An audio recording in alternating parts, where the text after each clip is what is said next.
There are many species on the planet that was created by these inorganic beings. And, I've heard young brother Rashad Jamal talk on that. Heard brother Khalid speak on this. This guy's nothing but another Martin Luther King. That's all he is. Now, my question is, how much money did he make? I'm keeping this on YouTube. Now, my question that I have is, how much money was he paid? Because I'm looking at this brother as a paid agent, and this is staying on YouTube. And Jamal Rashad, he be speaking the same thing you speaking. Yeah, because he's stolen content. This content has been stolen, that's been taken, that's been manipulated, and then clones cannot give you accurate information. So this clone literally is out of control. Like I said, you got Ralph Smart, he's a clone. You got Rashad Jamal, he's a clone. You got who else out there? You have no idea of the content that's being given to you. But the first thing you do is you jump on a freaking bandwagon. And I know you got brothers and sisters. The bad part about it is the brothers be fighting for this guy more than the sisters. And I'm like, damn, if y'all in the bed with this guy, he's a rapper. Let this guy continue to rap. Let him rap. That's what he's supposed to do. That's what he was designed to do. He was designed to rap. Because most of your clones out there are rappers. I looked into his soul. I looked into his spirit. He has no past life. He has no past life. I looked directly, I linked into him. And that's why I said, no, y'all just don't understand. He said, you still talking about Rashad Jamal like he did something. Yeah, he lied to y'all. You see, you see, this is what I'm talking about. You still talking about Rashad Jamal like he did something. Let me tell you something, guys. You're being lied to. You're being lied to. You've been fed all kind of lies. And so many of you have made this person your God. According to cosmic order. Someone said, I hope your hands are not in this. Yes, my hands are in this. My hands are in this. I am a cosmic prince. I'm a cosmic elder. I am a judge. So my hands are in this. You're not, and you're in tune to this guy, whatever happens to him happens to you. Yeah, my hands are in this. You want to know. Whatever happens to him happens to you. Everything is being done according to cosmic order at this present moment. You are so caught up with one person. Thousands of you. Thousands. I mean, thousands upon thousands. You caught up with one person. And what I see, because I see all your souls, every one of you who type in, I see all your souls. All right? A lot of legal issues. Now, I'll tell you this right here. In the old world, if that would have happened in the old world, he would have already been dead. I'm just letting you know now. He would have already been dead. Hey y'all, it's your girl Pretty Conspiracy Row, and today's video is about Remedy H and Rashad Jamal. Now, we just watched the clips of Remedy H and how he's been feeling about Rashad Jamal over the past, I want to say the clip started about 3 months ago, and he had some pretty strong feelings.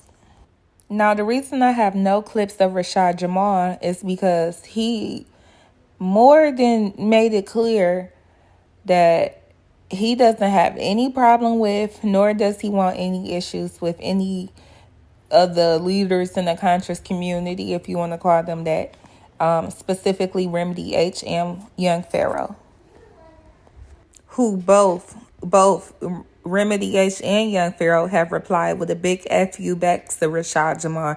They do not accept his apology. Now, so the thing about that bothers me the most about Remedy H is he's supposed to be an elder, and you would think that he would want to better outcome for this situation, you would think he would have gave a different response to someone apologizing, even if it wasn't the way he felt. Since it was being played out in public, you would think that he would have responded differently. But you can never be too sure of anyone's motives. Now, I don't feel like Remedy H, his response to Rashad Jamal has been, I don't feel like it's because he felt like Rashad Jamal is a paid agent or a clone or this or that, all the different reasons he gives out. Because out of his own mouth, he, being Remedy H, was once a student in Rashad Jamal's class. So I guess if it got to be true what they say, that first they come as a friend or a follower, then second they leave as a hater.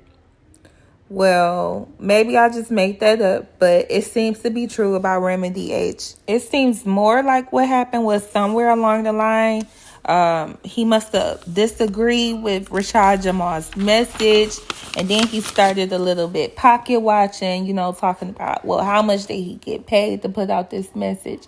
And he allowed that jealousy of Rashad Jamal's platform and probably his success as well to fuel his anger towards Rashad Jamal. So when Rashad Jamal made the statements he made about Remedy H, for whatever reason, Remedy H used that as an excuse to hate on Rashad Jamal like he wanted to do all along. Let's not forget about all of the post and delete community posts and videos that Remedy H put up about Rashad Jamal as well.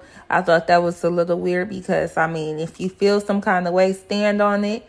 But if you don't feel okay, if you change the way you feel, it's okay to take it down or whatever because your feelings have changed. But why take the videos down just to keep uploading more videos? Like, I'm starting to feel like maybe you enjoying the little traffic that comes your way when you mention Rashad Jamal's name. And you could disagree. I'm sure some will disagree and some will say I'm lying, but we all have to agree that Rashad Jamal is now a common theme for Remedy H to report on. Like, first he's like he's an agent, he's a paid agent, he's a clone, he's giving out false information, then he's stealing information, then something else, then something else, then something else. Like, you always find a reason to make a video about him for you not to care so much about what he has going on. My thing is, if he was a paid agent and he's doing the dirty work of the elites or whatever you want to call them, which I'm assuming that dirty work is giving lectures of misinformation to the youth, then why would they stop him from doing that at the height of his progress, at the height of his career, if you want to say that? Surely they would allow him to continue to miseducate people and to mislead people if he was out here giving out false information. They would allow him to do that as long as they needed him to do that. Now, if he was a clone, I'm sure that the whole reason for cloning him was so that he can do that. So why would they stop him to do that, from doing that, unless the whole plan is to allow him back so he can gain an even bigger following to provide misinformation to? But maybe he's a clone that went rogue. Maybe he just started doing his own thing, really getting into the spirituality and loving the people. And they said, oh, no, clone. You come back here to this facility where we can tweak you and get your mind back right. Now, another problem I have with Remedy H is, why was you so excited to talk about him being arrested? It's like you were so happy walking outside of your job, like, especially being that you are an ex-cop. You are somebody who used to work for this system, and you know how this system could be towards black people.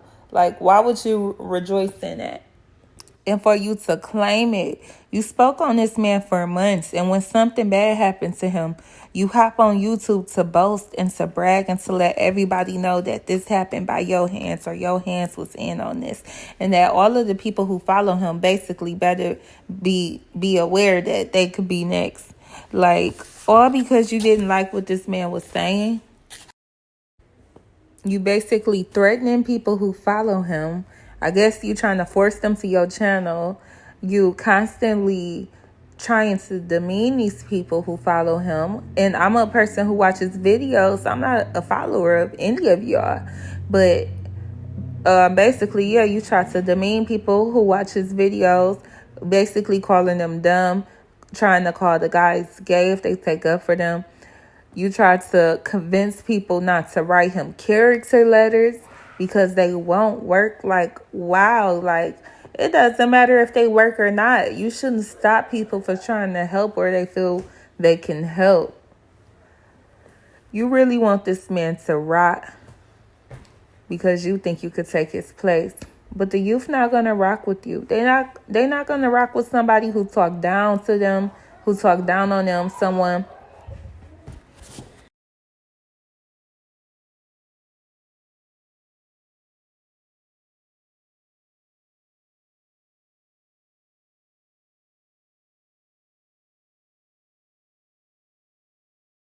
and somebody who can't meet them halfway.